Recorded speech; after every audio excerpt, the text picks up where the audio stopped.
ହଉ ଆଉ। ଆଉ କଣ ହଲାହଲି ଚାଲିଛି? ହଁ ସରିଲାଣି। ମୁଁ ଏବେ ତମ ଜହରା ଫଟୋ ଦେଖିକିରି ହଲାଉଛି। ମୋ ଫଟୋ ଦେଖିକି ହଁ କୋଉଥିରେ ଦେଖୁଛ ମୋ ଫଟୋ? ଗ୍ୟାଲେରୀରେ। ସତରେ ମୋ ଫଟୋ ତମ ଗ୍ୟାଲେରୀରେ ଅଛି ଏପର୍ଯ୍ୟନ୍ତ?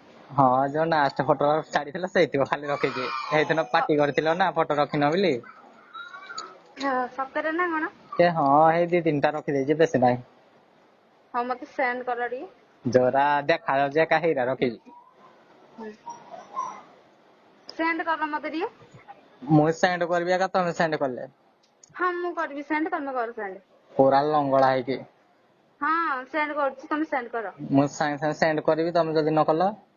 ନକଲେ ତାହେଲେ ମତେ ସୁଧିବ ଆଉ। ସୁଧିଲେ କଣଟା ଫାଇଦା ଅଛି? ଆଁ ସୁଧିଲେ କଣଟା ଫାଇଦା ଅଛି? ହଁ ତମ ଖାଇସାରିଲା ପରେ ଗୋଟେ କେତେ ସୁଧିବ?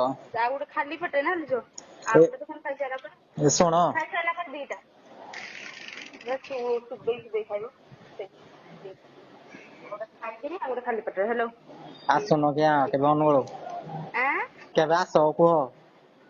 କୋଉଆଡେ ଅନୁଗୁଳ? ହଁ ମୁଁ ଅନୁଗୁଳ ଯିବିନି। ଯିବ ମାନେ ଆସିବ। ପଇସା ଏଠି ଦଉନ ମୁଁ ଅନୁଗୁଳ ପଳେଇବି ଦିଅ। ଆଁ ମୁଁ କହିଲି ପରା ଆସିବ। ମୋର କ୍ୟାସ୍ ନାହିଁ ଲୋ। କେତେ କ୍ୟାସ୍ ଦରକାର କି? ମୋର କ୍ୟାସ୍ ନାହିଁ ନହେଲେ ପଳେଇଥାନ୍ତି ର କ୍ୟାସ୍ ହଉ ମୁଁ ତମକୁ କଲ୍ କରିକି ଯିବି ଆଉ। ହଁ ତଥାପି କେତେ ଦରକାର? ମୁଁ କଣ ଯିବିନି ତମେ କଣ ଦବ? ହଁ ତମେ ତ ସବୁବେଳେ କହୁଛ ଯିବି ଯିବି ଆଉ। ଆଉ ଯିବି ମୁଁ ଯାଇଥିଲି ଅନୁଗୁଳ। ଯାଇଥିଲ ଯେ ମୁଇଁ କିଏ 3 ଥର କହିଛି ତମେ ନାଇଁ ନାଇଁ କରିଛ।